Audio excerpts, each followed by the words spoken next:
The FBI in Peace and War.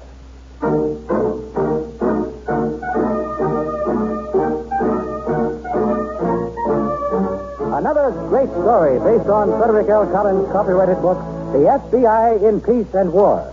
Drama, thrills, action. Tonight's story, The Target.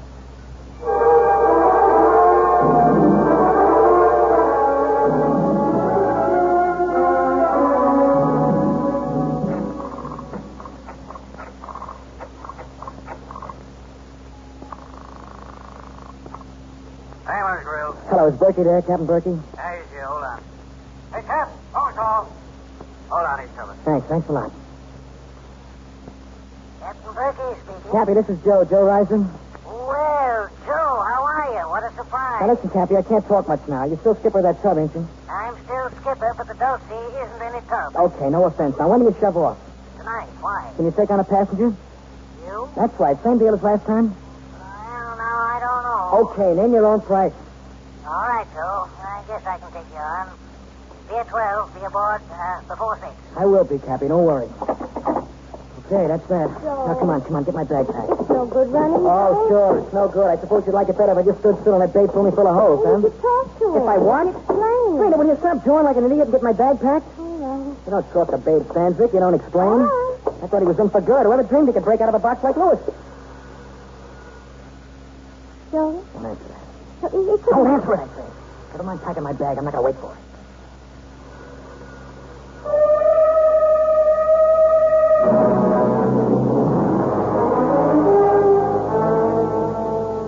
On a July morning last year, a three-time loser named Boleslav Babe Stanzik made a daring escape from the federal penitentiary at Lewisburg. Stanzik was a dangerous killer.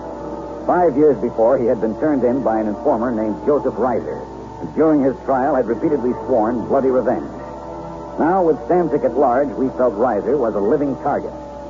An all-points bulletin was promptly sent out on both men. We were confident of one thing. If we found Reiser, we'd also find Stanzik. Our immediate problem was, who'd find him first? So, welcome aboard, Joseph. Been too long between sailings. Yeah, watch out them ropes there. Yes. I saved your old cabin for you, I did. First mate was using it, but I said to Tommaso, you remember Tommaso? What time do we shove off? Pretty soon now. I said, Tommaso, clear out. We got us a cash-paying guest. After you, my friend. Yes, sir. It's good to see you back. Well, how does it look to you, huh? Familiar? Same old tub, same crummy cabin, same chiseling skipper. Easy now. I could throw you an iron for less than that. Oh. Yeah, come here and let's have a look at you, Joe. Hey, couple of gray hairs since I saw you last. Yeah, sure, I worry over my income tax. Same old Joseph, too. How long's it been, Joe? 2 years? 3? Yeah, something like that. You're shoving off pretty soon, huh? Yeah, that's right. It was 3 years, I think, right after you drove the car on that payroll job. Cappy, I'm a little beat. I think I'll turn in if you don't mind. 3 years. You said you were going straight after that one, but I knew you'd be back.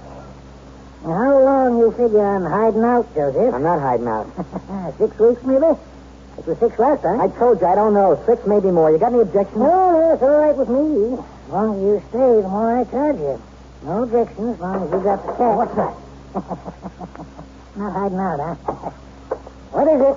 It's me, Capitan Tommaso. So? You got a water the engine room, Capitan. All right, Tommaso, 1 second. Joseph? Okay, I heard. We'll be shoving off now. You can relax. 6 weeks at least, my friend. It's easily that before the heat's off. Tommaso. Yes, Capitan. Did you get the evening papers? Yes, Capitan. Anything in them? I do not know. There was a robbery, a bank uptown. The thief took over $90,000. Papers named Joe? No, they say nothing of Senor Joe. Over 90,000, huh? That is what it says. It was Joe, all right. And even better than I figured. Tommaso. Yes? I'll go to the engine room. You stop in the galley and bring Joe back some scotch. A bottle of my very best. Don't often get a passenger with over $90,000 in new banknotes, Tommaso.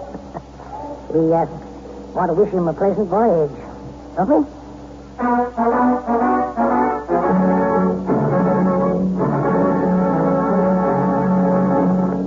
Back to the target. in just a moment. Why do men of our American armed forces honor a code of conduct? General Lawton J. Collins answered the question in this way. We take for granted much too much, in my opinion, the freedoms that we have here at home. Our system is based on the conviction that you and I have a responsibility and a life to live of our own. A responsibility to ourselves and a responsibility to the God Almighty. But I can assure you, we must continue with the program of checking the spread of communism in the world, guaranteeing our freedom of living in order that you and I can enjoy some of these great things in this place which we call America. That is why the American military man honors a code of conduct.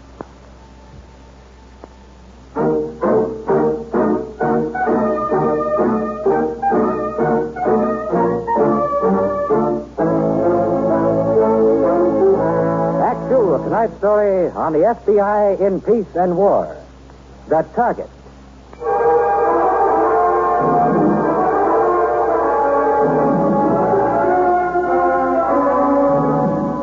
Memorandum to the Director.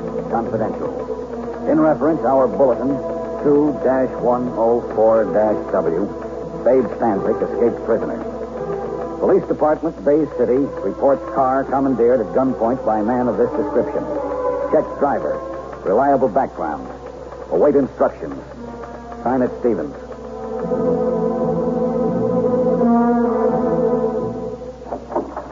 Hello, Dave. Hi, Steve. Miss Gilbert, tell Mr. Andrews I'd like to see him as soon as he's free, and no phone calls, please, while I'm with Agent Reynolds.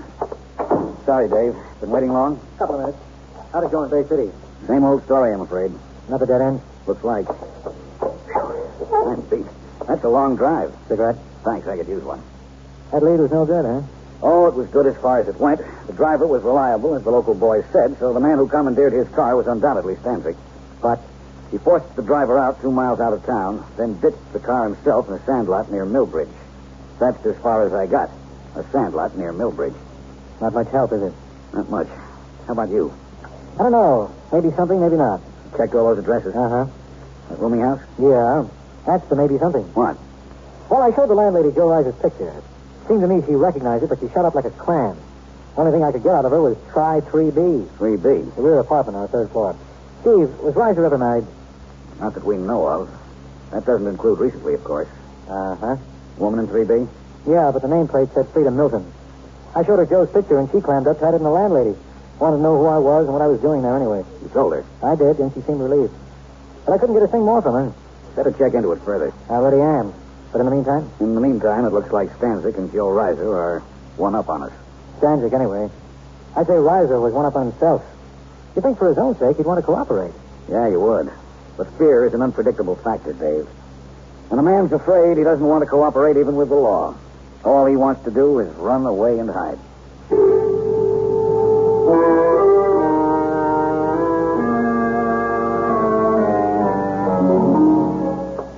Tommaso, Yes, Captain. let's have those papers you saved for me, huh? Right here, Captain. Yeah. You are going to give Senor Joe the, how you say... The bad news.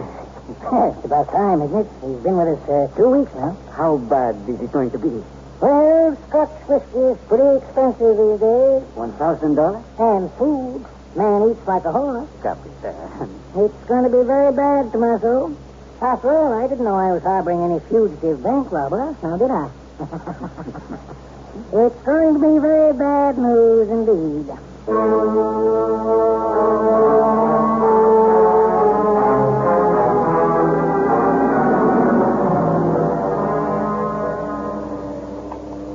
A little drink, Cappy? Oh, thanks, Joe. I'm due up on deck. You go ahead. I've been going ahead, no fooling. I've enjoyed myself so much in my life. You like the Dulce, huh?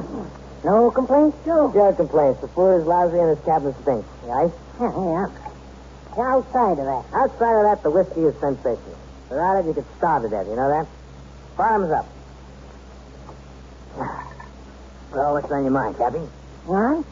It's bilge water you handed me. I may be high, but not enough to swallow the stuff you're feeding. What's on your mind? You're a smart boy, Joseph. I'm smart enough to know you had something cooking ever since you stepped in here. Well, now, as a matter of fact... You want dough, huh? It's about time I made a down payment, right? And you have been aboard 2 weeks now. Yeah, that's what I figured. I'm all right, huh? Oh, sure. Okay, what's the damage? Well, How's $500? sorry, Joe. That's too much even for you, huh? You won't take 5, huh? That's right. I won't. Okay, suppose you give me a figure. All right. Suppose I do. 5,000. 5 what? 1,000. For every week you're aboard my ship. Yeah, okay, I'm waiting. Waiting? For the gag. No gag, Joseph. I mean it. I want 5,000 a week. 6 weeks, that'd be 30,000. Uh-huh. And when I say no? You won't. Why? Oh, Joseph. Why won't I say no? I'll tell you why. And if you don't like what I'm saying, just remember I don't like being handled. If you make one fancy move at me, I'll slap you in iron so fast. Cappy. All right. I just want to get that straight. I figured this all out very carefully, Joseph. You can't say no. Go on. Day after tomorrow, we're due back in port. With every cop in town on the lookout for you. Cop? Now, Joseph, don't play games with me. Every cop on the lookout. Joe, you underestimate me. I buy the newspapers. I read about bank robberies. Like this one you pulled 2 weeks. This strikes you funny? That's very funny, Cappy. So that's what's behind this, huh? You think I'm hiding out for some bank job, huh? I told you, Joseph, don't play games. No, I'm not, so help me, I'm not. You're not hiding out from this? No, Captain. From what, then? From Babe Stanzik, Cappy. Babe Stanzik's a number. He broke out 2 weeks ago. He's coming to get me. How do I know? My wallet's in that pocket. Holds $1,500 even. Search the cabin if you don't believe me. Tomaso already, sir. Well, then? You could have stashed the money at home. They're coming into port day after tomorrow. Search the apartment. Yeah, maybe I will. Frida will tell you about Babe. Ask her. I'm leveling with you, Cappy. You better be. I got no appreciation for passengers who play games, Joe. You better be leveling with me.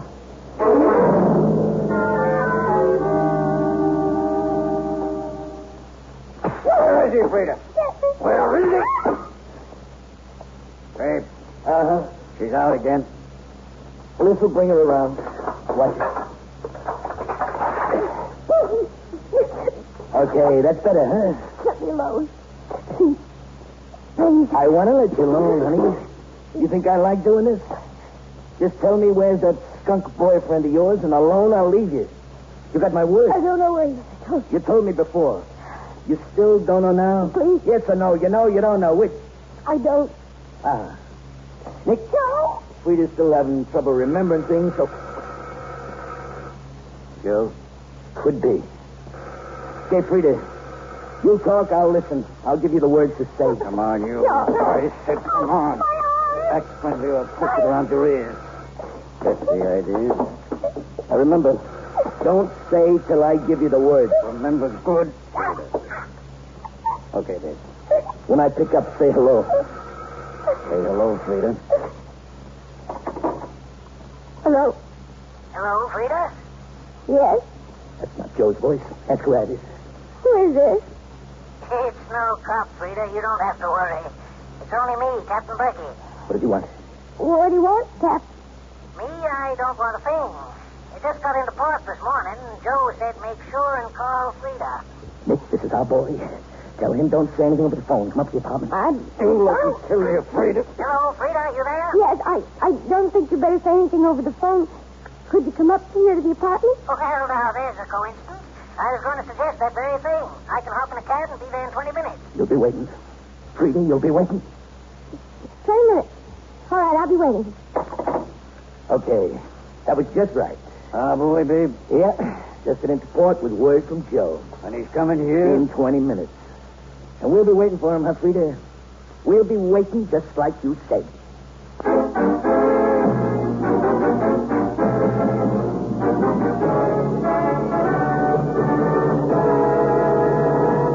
Back to the target in just a moment.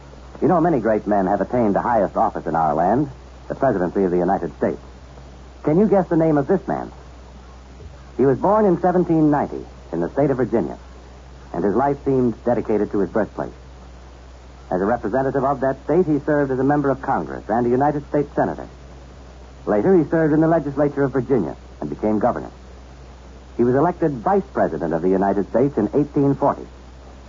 1 month after he took the oath of office, President William Henry Harrison died, and the man of whom we are speaking became our national leader. He had not truly aspired to the office, but he served well and faithfully during his term. However, he did not campaign for another term. Well, you should have his name by now. But in case you don't, here's one important clue. You'll recall that the campaign slogan of William Henry Harrison was Tippecanoe and Tyler, too. Yes, he was John Tyler, 10th President of the United States. His life is part of your American heritage.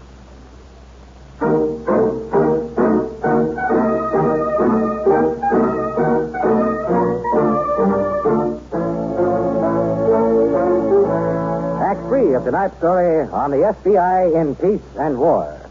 The Target.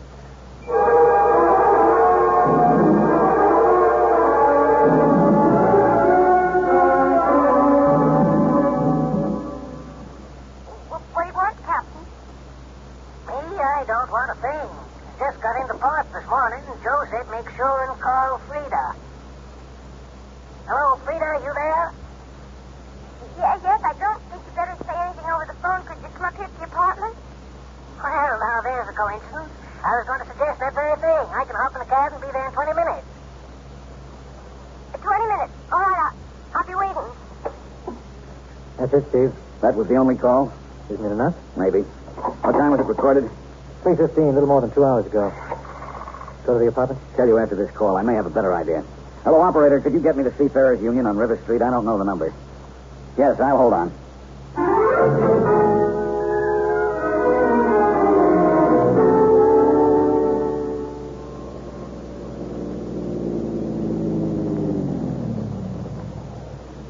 Okay, Nick, wait for me here. All right, babe. Come on, Pop, out of the car. Harry, listen, Mr. Out of the car. You heard him. Yeah, sure. See you, Nick. Let's go. Mr. Stanton. Keep walking, Pop.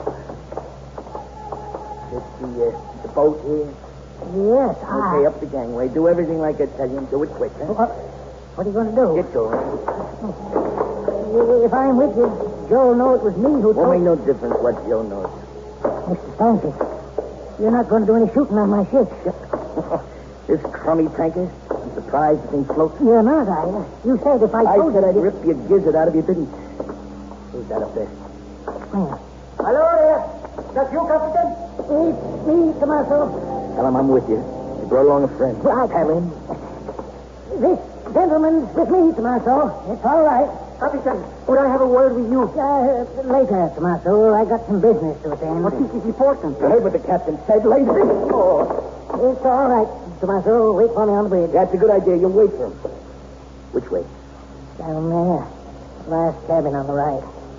Okay. Mr. Stanton, don't you think... No, I don't. Huh? This way.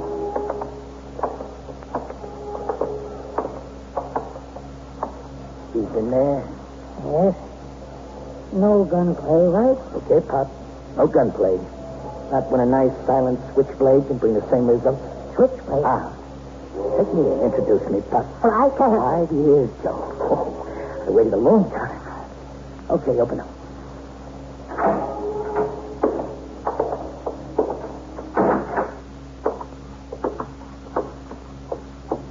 Okay, Joe, on your feet. You got all the rest of your days to sleep.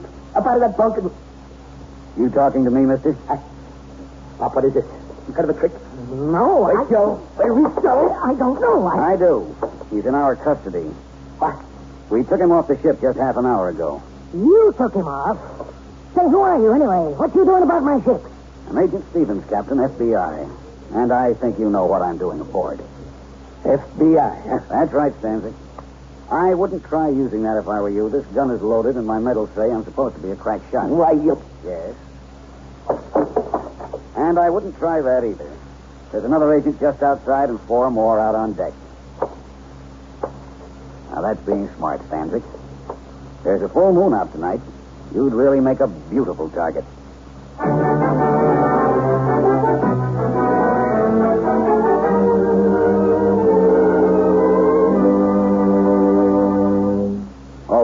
train back to prison, he made another futile attempt to escape. Babe Stanzik was safely returned to Lewisburg and handed over to the authorities. A charge of consorting with an escaped fugitive was brought against Captain Berkey.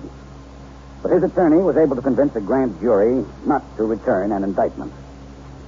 However, with Stanzik secure under special guard in an escape-proof cell block, it is safe to predict he's had his last crack at the target. In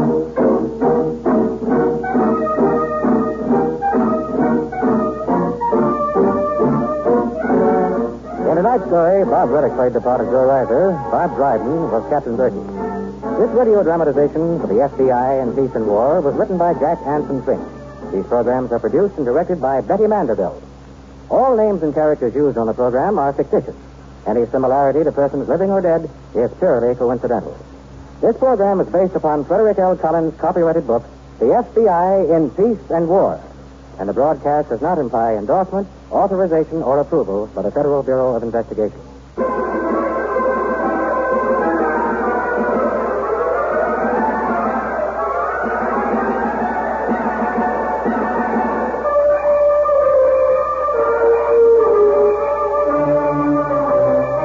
This is the United States Armed Forces Radio and Television Service.